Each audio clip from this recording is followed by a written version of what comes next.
तो बच्चों, बुद्ध विहार में लोग हमेशा अच्छी चीजों के लिए जाए ऐसा जरूरी नहीं है। बुद्ध विहार में लोग अपने स्वार्थ के लिए भी जाते हैं। ठीक है। तो अपना स्वार्थ कैसे करेंगे? हम्म।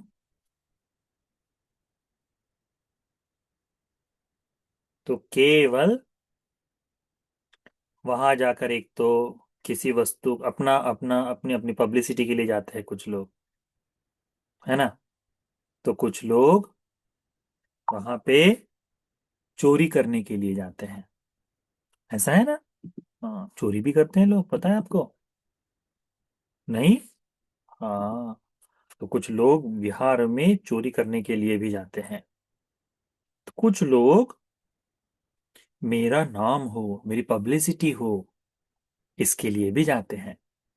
तो ये जो बात है, ये क्या आज की है क्या? नहीं। बुद्ध के समय में भी ऐसे ही होता था। ठीक है। तो उसकी एक गाथा है, भगवान ने धम्मपद में एक गाथा कही है। उस गाथा को देखते हैं। ये बुद्धिमान लोगों के बारे में है। क्या है ये गाथा? है कि यो बालो मन्यति बाल्यं पंडितो वापि तेन सो बालो च पंडितमानी सवे बालोति उच्यते।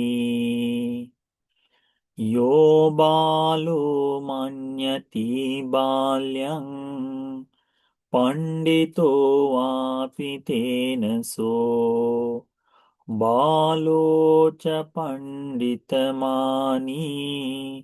सवे बालोति उच्यते। इसका मतलब होता है कि कोई व्यक्ति जो नहीं जानता हो, वो स्वीकार कर ले कि मुझे नहीं मालूम। तो मूर्ख व्यक्ति भी यानी फिर अज्ञान व्यक्ति भी यदि स्वीकार कर ले कि ये मुझे नहीं मालूम, तो इतने मात्र से वह पंडित और बुद्धिमान कहा जाता है। परंतु कोई मूर्ख आदमी कह दे कि मैं ही सब कुछ जानता हूं, मैं ही हूं सब कुछ जानने वाला, तो वो पंडित कहे अपने आप को, है मूर्ख पर पंडित कहे, तो ऐसे में वह अज्ञानी वास्तव में मूर्ख ही है। ठीक।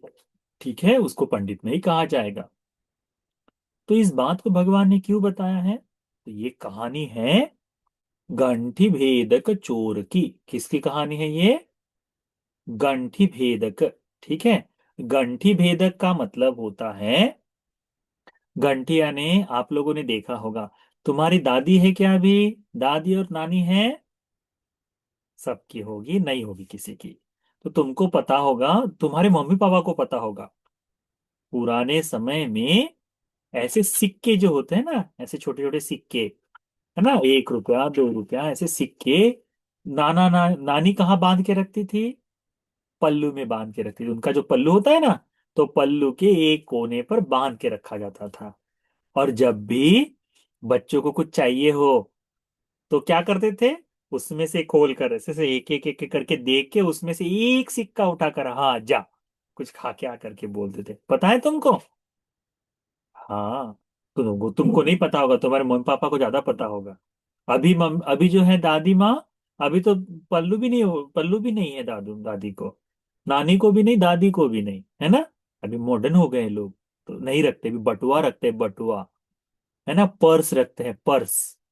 तो पहले ऐसे रखते थे, तो गांठ बांध कर रखते थे, है ना। इसीलिए गंठी भेदक। तो पहले के चोर क्या करते थे?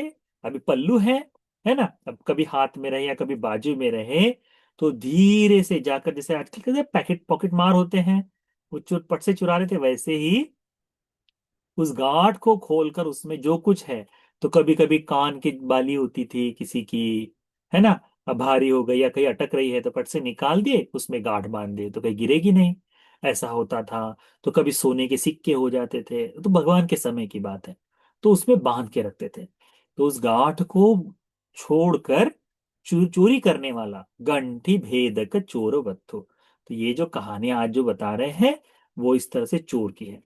तो भगवान के समय में भगवान ने ये धर्म का उपदेश श्रावस्ती में दिया था, इस बात को ध्यान में रखना, ठीक है बच्चों। तो भगवान के समय में दो दोस्त थे, ठीक है। अब तुम्हारे पास कौन कौन दोस्त है पता नहीं है, अभी तुम में जो भी दोस्त हो एक दूसरे के, जैसे दो दोस्त थे। अब तुम्हारे सबके दोस्त तो है ही ना।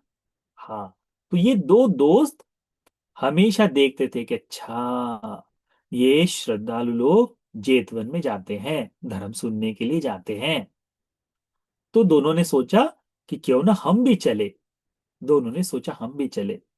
तो दोनों धर्म सुनने के लिए जेतवन गए। अब दोनों वहां धर्म सुनने के लिए बैठे हैं, परंतु एक का स्वभाव क्या है, चोरी करना है।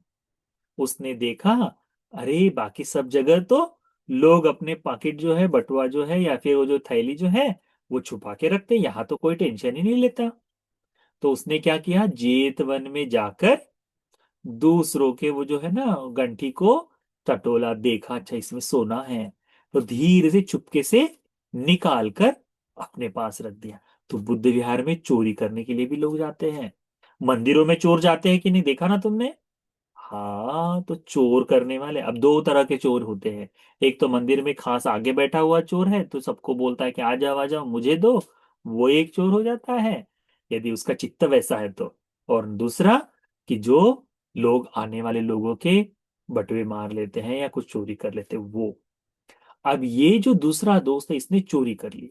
पहला जो है उसने देखा कि श्रद्धा लोग धर्म सुन रहे हैं और भगवान बुद्ध जी धर्म, अब देखो ना कैसा चोर होगा।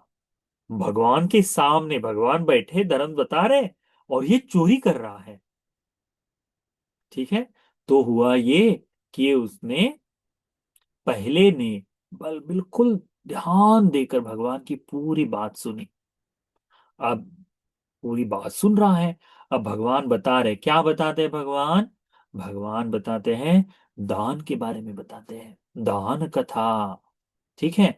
फिर दान बताने के बाद भगवान बताते हैं सील कथा कि बच्चों सीलवान होना चाहिए। पहले बोलते हैं भगवान दान देना चाहिए, फिर बताते हैं दान देने से मन जो है हल्का हो जाता है, मन जो है पवित्र हो जाता है, निर्मल हो जाता है। तो निर्मल चित्त के व्यक्ति ने क्या करना चाहिए, सील का पालन करना चाहिए। तो पंचशील के बारे में बताते हैं, सील के पालन करने के लाभ बताते हैं। फिर भगवान बताते हैं सग्ग कथा, पहली दान कथा, सील कथा, फिर सग्ग कथा, स्वर्गलोक के बारे में बताते हैं। क्या बताते हैं भगवान, दान देने वाला, सील का पालन करने वाला श्रद्धावान आदमी सुगति को जाता है, देवलोक में जाता है। ये देवता लोग इस तरह से जो जो लोग देवलोक में गया है वो सभी लोग सील बांध रहे हैं। कोई भी चोरी कर कर, कोई भी किसी को फंसा कर, किसी तरह का गलत काम करके सुगति नहीं गए हैं। सुगति जाने के लिए तुमको दो ही चीजें चाहिए, एक तो दान और एक प्रधान स्वरूप से चाहिए सील। ये दो चीजें चाहिए। तो भगवान देवलोक के बारे में बताते हैं। तो जो व्यक्ति दान देता है, जो व्यक्ति सील का पालन करता है, उसको क्या लगेगा, भाई मेरे बारे में बता रहे हैं, मेरे बारे में बता रहे हैं, अपने आप को मैं भी सीलवान हूं, मैं दान देता हूं, तो खुश होगा कि नहीं। अब जैसे तुम्हारे मम्मी पापा किसी दूसरे के सामने तुम्हारी बढ़ाई करे, कैसी तुम्हारी तारीफ करे, तो तुम यदि तुमको सुनने में आए, तुम्हारे सामने ना भी हो परंतु तुम बाजू में हो और तुम्हारी तारीफ सुनाई दे, तो धीरे से हल्की सी यहां से मुस्कुराहट आती है कि नहीं, मेरे बारे में बोल रहे करके, ऐसा है ना। वैसा ही होता है जब कोई दान देने वाला, सील का पालन करने वाला भगवान बताते हैं सुगति को जाता है, तो उसे लगता है भगवान मेरे बारे में बता रहे हैं कि देखो ये शीलवान आदमी ये सुगति को जाएगा। फिर भगवान बुद्ध जी देवलोक के बारे में बताने के बाद बताते हैं, क्या बताते हैं, बताते हैं काम भोग के आदिनव। काम भोग के आदिनव का मतलब क्या होता है, आदिनव का मतलब होता है नुकसान।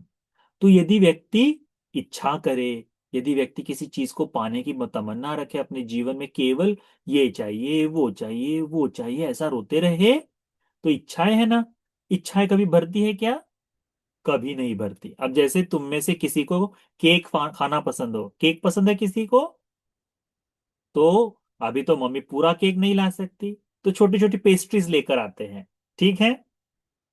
अब एक पेस्ट्री खाने से तुम्हारा पेट भर जाता है क्या? कभी कभी भर जाता है, पर मन भरता है क्या? नहीं। आज मिला है, कल भी चाहिए, फिर 2 दिन बाद और चाहिए, फिर पापा आते समय मेरे लिए पेस्ट्री लेके आना, कोई है तो चॉकलेट, पापा मुझे चॉकलेट चाहिए करके ऐसा बोलते हैं ना। तो इच्छा कभी भरती है क्या? नहीं भरती। तो भगवान कहते हैं इन इच्छाओं के पीछे भागने से केवल दुख बढ़ता है, तो ये नुकसान है बोलते भगवान। ठीक है। तो काम भोग के आदि न यदि व्यक्ति सुखों में पड़ा रहे, तो उसका जन्म है दीर्घ होते जाता है। अभी जन्म लिया, फिर जन्म लेगा, फिर जन्म लेगा, और जन्म लेगा तो क्या होगा? बूढ़ा होगा, उहू उहू करते हुए। ये जो दांत है टूटकर गिर जाएंगे, ये जो बाल है सफेद हो जाएंगे। तो फिर नहीं बोलेंगे कि मैं तो सुंदर दिखता हूं करके। आंखों से दिखाई नहीं देगा तो फिर चश्मा लग जाएगा। कितने कितने लोगों को चश्मा है? हाँ, एक दो लड़कों को है केवल, है ना? फिर बूढ़ा होने के बाद है ही है। हाँ। फिर उसके बाद में बाल सफेद हो जाएंगे तो तुमने देखा होगा मम्मी पापा बाल सफेद होने के बाद क्या करते हैं? धीरे से वो काले रंग का डाई लगाते हैं। क्यों? बूढ़ा हो रहे करके। देखा है ना, डाई लगाते हैं। हाँ। तो ऐसा ही होता है। जैसे आदमी फिर जन्म लिया है तो मरेगा भी, फिर जन्म लेगा, फिर मरेगा, फिर जन्म लेगा, फिर मरेगा, इसकी कोई सीमा ही नहीं है। तो भगवान बताते हैं काम भोग के आदि न है वो। फिर जब ये बता देते हैं तो उस व्यक्ति को क्या लगता है कि अरे वाह, सच्ची में हमने जन्म लेना तो ठीक नहीं है, इससे मुक्त होना चाहिए। तो फिर भगवान बुद्ध जी बताते हैं उसके बाद में नेकखम्म के आनिसंस। आनिसंस का मतलब होता है बच्चों लाभ, फायदा, अपना फायदा, प्रॉफिट जो कहते हैं ना, अपना प्रॉफिट क्या है वो। तो आनिसंस का मतलब होता है बेनिफिट और प्रॉफिट। ओके। तो बेनिफिट्स, आनिसंस किसके? तो नेकखम्म के, नेकखम्म यानी इंग्लिश में कहते हैं रिनाउंसिएशन। ठीक है। त्याग के आनिसंस, किसी चीज को छोड़ देने से। अब जैसे तुम में से कोई किसी को गुस्सा आता है हो करके, आता है क्या तुम बच्चों को गुस्सा? गुस्सा आने के बाद अच्छा लगता है कि बुरा लगता है? हाँ। गुस्सा आता है तो अच्छा लगता है ना। फिर मम्मी से ऐसी चपत पड़ती है तो फिर आदमी रोता है, फिर अच्छा लगता है? नहीं ना, तब भी गुस्सा आता है। पर फिर बाद में फिर खुद ही पश्चाताप होता है, मैंने ना गुस्सा करके नहीं करना चाहिए था, ऐसा करके खुद को बुरा लगता है। तो वो जो गुस्सा करना है बच्चों वो अच्छा नहीं है। तो जब कोई गुस्सा छोड़ दे तो उसको गुस्से से होने वाला तकलीफ खत्म हो जाएगा। ईर्ष्या जो करता है, ईर्ष्या को छोड़ दे तो ईर्ष्या से होने वाली तकलीफ खत्म हो जाएगी। वैसे ही अलग अलग चीजें जो है, अपनी इच्छाएं हैं, त्याग की भावना जगाए, तो उससे क्या होता है? उससे उसका संसार का जन्म लेना जो है ना, वो कम हो जाता है। तो उसे कहते हैं निक्कम के आनिसंस। ठीक है। तो भगवान ऐसी 5 कहानियां बताते हैं। कौन कौन सी बताते हैं? पहली बताते हैं दान कथा, उसके बाद में सील कथा, उसके बाद में सग्ग कथा, उसके बाद में काम के आदिनव बताते हैं, उसके बाद में बताते हैं निक्कम के आनिसंस। तो ये 5 चीजें बताते हैं। इसमें दान के बारे में बताते हैं, शील के बारे में बताते हैं, देवलोक के बारे में बताते हैं, संसार में जन्म लेते हैं ना, तो उसके आदि न बताते अरे ये तो ऐसा दुख भरा जीवन है, और उसके बाद में बताते हैं कि निर्वाण बड़ा सुंदर है करके, ये बताते हैं। तो जो आदमी इस तरह से यदि कोई करे कि कोई कपड़े धोना शुरू करे, तो कपड़े धोने के लिए पहले पानी में सर्फ डिटर्जेंट डाल दे और उसमें कपड़ा डुबो दे, तो क्या होगा? कपड़ा भीग जाएगा। फिर उसके बाद में कोई हाथ में ले और धीरे धीरे उसको रगड़ना शुरू करे, तो क्या होगा? उसके जितने दाग धब्बे धीरे धीरे छूट जाते हैं। और फिर उसमें से पानी, एक बार जो गंदा पानी है बदल दे, फिर से एक बार पानी ले, फिर अच्छे से रगड़ के धो ले, तो क्या हो जाएगा? कपड़ा बिल्कुल साफ हो जाएगा। देखा है तुमने? हाँ। तुम बच्चों को तो पता ही नहीं कपड़े कैसे धोते हैं करके। पता है तुम बच्चों को कपड़े कैसे धोते हैं? नहीं ना। अभी तो वो वीडियो कॉन वॉशिंग मशीन चलता है ना, कि एक बटन ऐसे दबाए और वो धोकर देती है। ऐसा है ना? हाँ, नहीं तो हाथ से कपड़े धोते तो कितना समय लगता है एक एक करके। वैसे ही भगवान बुद्ध जी जब धर्म बताते हैं ना, तो ये जो आदमी का चित्त है, मन जो है, जो गंदा है, उसको दान के डिटर्जेंट में डुबोते हैं, फिर सील के इसमें धोते हैं, और धीरे धीरे पानी बदलकर अच्छी तरह से साफ कर देते हैं। तो फिर वो कपड़ा बिल्कुल चकाचक हो जाता है। ऐसे कपड़े को यदि कोई रंग देना चाहे, कलर करना चाहे, तो बिल्कुल सफेद कपड़ा है, उसको कलर करे, तो कलर पता है ना, हाँ, कलर करे तो सारा कपड़ा एक जैसे रंग का हो जाएगा कि नहीं? पर यदि किसी कपड़े में दाग धब्बे हैं तो वो कलर करेंगे तो वो जहां दाग है वहां पे दूसरा कलर दिखाई देगा कि नहीं? तो साफ कपड़े को, तो वैसे ही भगवान बुद्ध जी जब धर्म बताते हैं तो बिल्कुल साफ कपड़े को बनाकर भगवान धर्म बताते हैं। जैसे मन बिल्कुल साफ हो जाए, तो जैसे ही धर्म बताते तुरंत कलर पकड़ लेता है। तो फिर भगवान क्या बताते हैं? भगवान चार आर्य सत्य बताते हैं। तुमको याद है चार आर्य सत्य क्या है करके? चार आर्य सत्य। पहला आर्य सत्य है दुख आर्य सत्य, इस लोक में दुख है। ठीक है। दूसरा आर्य सत्य दुख का समुदय है, समुदय से दुख उत्पन्न होता है। तीसरा आर्य सत्य दुख का निवारण है, मुक्ति है। ठीक है। और चौथा आर्य सत्य इससे मुक्ति का मार्ग है। ये चार आर्य सत्य कितने? दुख आर्य सत्य, दुख का समुदय आर्य सत्य, दुख का निरोध, और दुख निरोध गामिनी प्रतिपदा, ये चार आर्य सत्य भगवान बताते हैं। ठीक है। तो इन चार आर्य सत्य को जैसे ही भगवान बताते हैं ना, तुरंत वो जो बच्चा है क्या होता है, तुरंत ही, जो भाई पहला लड़का है वो तुरंत ही धर्म को समझ जाता है और श्रोतापन्न बन जाता है। जो धर्म सुनने आया था श्रोतापन्न बन जाता है। अभी श्रोतापन्न बन गया, और दूसरा वो चोरी करते बैठा, यहां से ये चुरा लिया, उसके पास से सोने के सिक्के चुरा लिए, वहां से कान की बाली चुरा ली। अब पहले तो सोने के सिक्के इस्तेमाल करते थे ना, इसीलिए। तो फिर ये आ गया घर वापस, दोनों घर वापस आ गए, तो एक तो श्रोतापन्न हुआ, और दूसरा दूसरा कुछ भी नहीं, चोर बन के आया।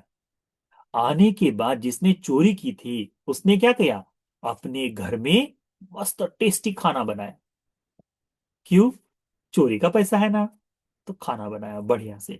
और जो दूसरे दोस्त को है उसको दिखाता है, हाँ, ऐसे ऐसे करके दिखा दे, देखो तुम भी बुद्ध विहार गए, मैं भी बुद्ध विहार गया हो, और मेरे घर में टेस्टी खाना बना है, और तुम भूखे रहोगे, तुम्हारे पास नहीं है। बताओ बुद्धिमान कौन है?